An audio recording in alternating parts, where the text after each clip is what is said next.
الحمد لله رب العالمين والصلاة والسلام على خاتم النبيين أعوذ بالله من الشيطان الرجيم بسم الله الرحمن الرحيم۔ دوستو اور بزرگو، موت اور قیامت یقینی ہے۔ ایمان کی بنیاد اور ایمان کے جو بنیادی اجزاء ہیں اس میں موت اور قیامت پر ایمان لانا ضروری ہے۔ علماء تفسیر نے لکھا ہے کہ قرآن مجید کے اندر بڑے بڑے 3 مضامین بیان ہوئے ہیں۔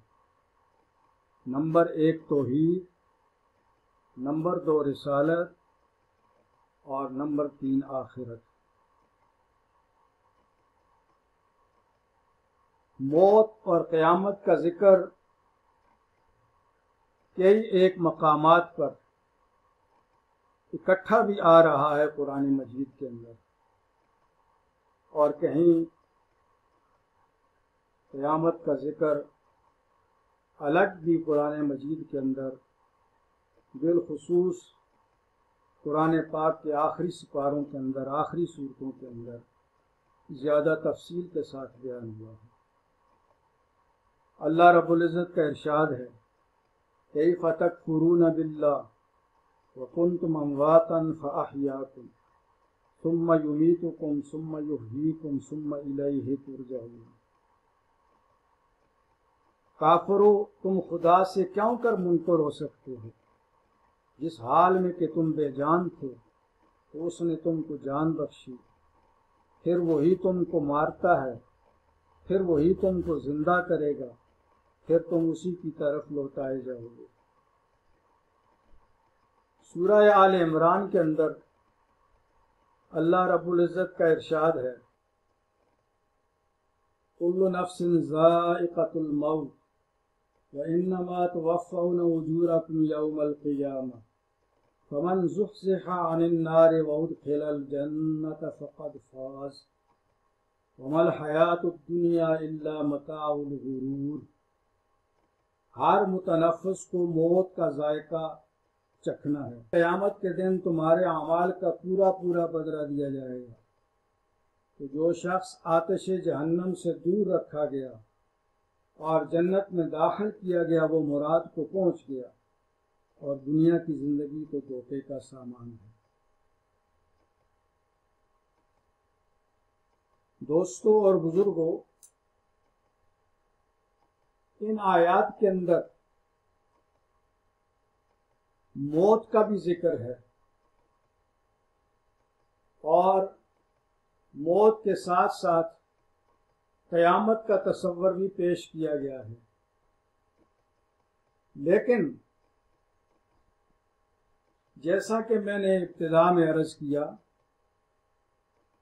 قرآن پاک کے اندر قیامت کے حوالہ سے، بالخصوص قرآن مجید کے آخری حصہ میں، آخری سورتوں کے اندر مختلف انداز میں اللہ رب العزت نے قیامت کی حقیقت کو واضح فرمایا ہے۔ ارشاد خداوندی ہے، اذا الشمس کورت واذا النجوم انکدرت واذا الجبال سجرت واذا العشار عطلت واذا الوحوش حشرت واذا البحار سجرت واذا النفوس زوجت واذا الموءودة سئلت بأي ذنب قتلت واذا الصحف نشرت واذا السماء كشطت واذا الجحيم سعرت واذا الجنة أزلفت علمت نفس ما احضرت۔ یہ قرآن پاک کی سورہ تکویر ہے 30ویں پارے کے اندر۔ اسی طرح اس کے متصل دوسری سورت سورہ انفطار، جس میں اللہ رب العزت کا ارشاد ہے، اذا السماء انفطرت واذا الکواکب انتثرت واذا البحار فجرت واذا القبور بعثرت علمت نفس ما قدمت وأخرت۔ جب آسمان پھٹ جائے گا اور جب تارے جھڑ پڑیں گے اور جب دریا بہ کر ایک دوسرے سے مل جائیں گے اور جب قبریں اکھیڑ دی جائیں گی تب ہر شخص معلوم کر لے گا کہ اس نے آگے کیا بھیجا تھا اور پیچھے کیا چھوڑا تھا۔ اسی طریقے سے سورہ زلزال 30واں پارہ اللہ رب العزت کا ارشاد ہے اذا زلزلت الارض زلزالها واخرجت الارض اثقالها وقال الانسان ما لها يومئذ تحدث اخبارها بان ربك اوحى لها۔ جب زمین بھونچال سے ہلا دی جائے گی اور زمین اپنے اندر کے بوجھ نکال دے گی اور انسان کہے گا کہ اس کو کیا ہو رہا ہے، اس روز وہ اپنے حالات بیان کرے گی کیونکہ تمہارے پروردگار نے اس کو حکم بھیجا ہوگا۔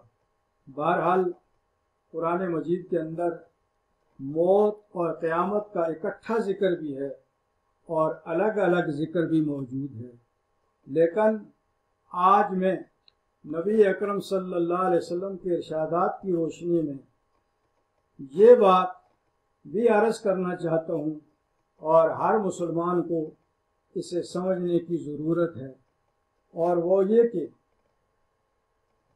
محض موت کے لیے بھی قیامت کا لفظ استعمال ہوا ہے، جیسا کہ صحیح مسلم کی روایت ہے۔ حضرت انس رضی اللہ تعالیٰ عنہ فرماتے ہیں کہ ایک شخص نے رسول اللہ صلی اللہ علیہ وسلم سے پوچھا کہ قیامت کب آئے گی؟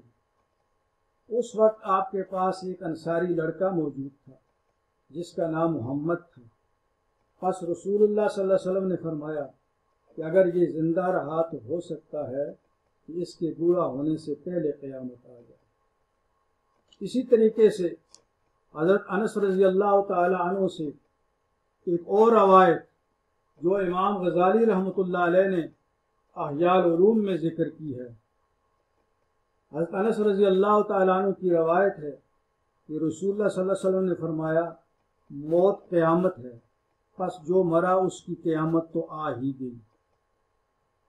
دوستوں اور بزرگوں، عرض کرنے کا مقصد یہ ہے کہ ضرورت اس بات کی ہے کہ ہم غفلت سے بیدار ہو جائیں، اپنی زندگی کا مقصد موت اور آخرت کو ہر وقت یاد کریں اور شب و روز اس کی تیاری کی فکر کریں، اس لیے کہ موت اچانک آنے والا مہمان ہے، پتہ نہیں کس وقت اللہ رب العزت کا بلاوا آ جائے اور ہمیں دنیا کی یہ رنگینیاں چھوڑ کر آخرت کا سفر اختیار کرنا پڑے۔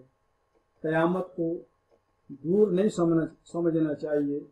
آپ صلی اللہ علیہ وسلم کے ان ارشادات سے ہمیں یہ حقیقت معلوم ہو گئی کہ جب بھی کوئی آدمی مر جاتا ہے تو مرنے کے ساتھ ہی گویا کہ اس کی قیامت شروع ہو جاتی ہے۔ اللہ تعالی ہمیں ہدایت نصیب فرمائے، خوف خدا عطا فرمائے، موت کا یقین، موت سے پہلے توبہ اور تیاری کی توفیق مرحمت فرمائے۔ وآخر دعوانا ان الحمد للہ رب العالمین۔